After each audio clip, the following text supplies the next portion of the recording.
নমস্কার বন্ধুরা, আমি উমি হেসেল থেকে বলছি।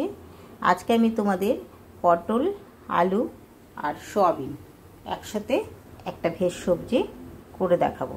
তার জন্য আমি মশলাটাকে রেডি করে নিচ্ছি। আগে আমি শুকনো মশলাটা রেডি করব। 4-5-4টে শুকনো লঙ্কা দিয়েছি, 1 চামচ ধনে দিয়েছি, হাফ চামচ জিরে দিয়েছি, 4-5টা গোলমরিচ দিলাম, এলাচ দিলাম। এটা শুকনো ভেজে নেব আমি, অল্প নেড়ে ভেজে নেবো। যখন গন্ধ বেরোবে একটু সামান্য, যেন পুড়ে না যায়, আঁচটা সিম করে আমি এটা একটু লাইট করে ভেজে নিচ্ছি। এখানে একটা তেজপাতা ছিঁড়ে দিয়ে দিয়েছি।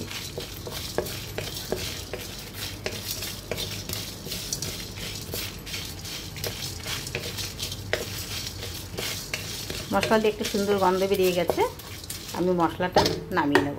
মশলাটা একটু ঠান্ডা হওয়ার জন্য রাখবো। এখানে সামান্য সরষের তেল দিলাম, অল্প একটু, হাফ চামচের মতন, তার থেকে কম। আর এখানে একটা ছোট পেঁয়াজ, 1 ইঞ্চি আদা আর 5-7 কোয়া রসুন আছে। আর এখানে 5-6টা লঙ্কা আছে আর একটা টমেটো কেটে নেওয়া আছে। একসঙ্গে এটা আমি অল্প নেড়ে নেবো, যাতে কাঁচা মশলার গন্ধটা না থাকে, তার জন্য। মশলার ভিতরে সামান্য নুন দিলাম, অল্প হলুদ দিলাম। ভাজা মশলাটা আমার গুঁড়ো হয়ে গেছে।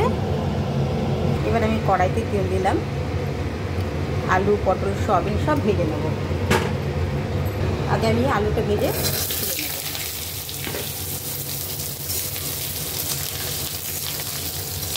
সামান্য নুন হলুদ দিয়ে ভেজে নেব। দুটো ভাজা হয়ে গেছে, আমি তুলে নেবো। এবারে তেলে আমি পটলটা ভেজে নেব। পটল সামান্য হলুদ দেবো, নুন দেবো। আমার পটল ভাজাটা হয়ে গেছে, আমি এবার এটা তুলে নেব।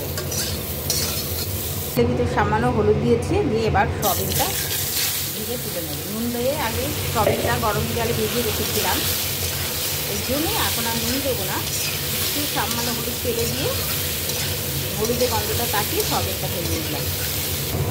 সয়াবিনটা আমার ভাজা হয়ে গেছে, খুব বেশি না, অল্প লাইট করে ভাজতে হবে, যাতে সয়াবিনের একটা কাঁচা গন্ধ থাকে, সেই গন্ধটা যেন না লাগে আর কি। কেননা একটু নিরামিষ সবজি তো আজকের দিনে, তো নিরামিষ সবজিটা একটু এইভাবে একটু লাইট করে ভেজে নিলে সবজিটা খেতে ভালো হয়। কড়াইতে তেল দিয়ে দিয়েছি, 2টো তেজপাতা আর সাদা জিরে ফোড়ন দিলাম, আদা, রসুন, পেঁয়াজ আর টমেটো পেস্টটা দিয়ে দিলাম। মশলাটা সামান্য নেড়ে এর ভিতরে গুঁড়ো মশলাটা দিয়ে দেবো। ভাজা মশলাটা দিয়ে দিলাম, নুন দিলাম, হলুদ দিলাম, 2 চামচে 1 চামচ লাল মির্চি দিলাম, সামান্য চিনি দিলাম। এক একে সব সবজিগুলো দিয়ে দিলাম। যেটা আমার সুন্দর কষানো হয়ে গেছে, আমি জল ঢেলে দিলাম। আমার সয়াবিন, আলু, পটলের তরকারিটা হয়ে গেল। দেখো বন্ধুরা, আলু, পটল আর সয়াবিনের নিরামিষ তরকারিটা দেখো দুর্দান্ত স্বাদের হয়েছে। যদি তোমাদের ভালো লাগে তাহলে লাইক করো, কমেন্ট করো, সাবস্ক্রাইব করো। কেন আজকে নিরামিষের দিনে আমাকে নিরামিষ খেতে হয় তাই। আর পেঁয়াজ রসুনটা তো নিরামিষ না, অনেকেই মানে না, বুঝতেই পারছো। ভেজ তরকারিটা যদি ভালো লাগে লাইক করো। থ্যাংক ইউ, ধন্যবাদ।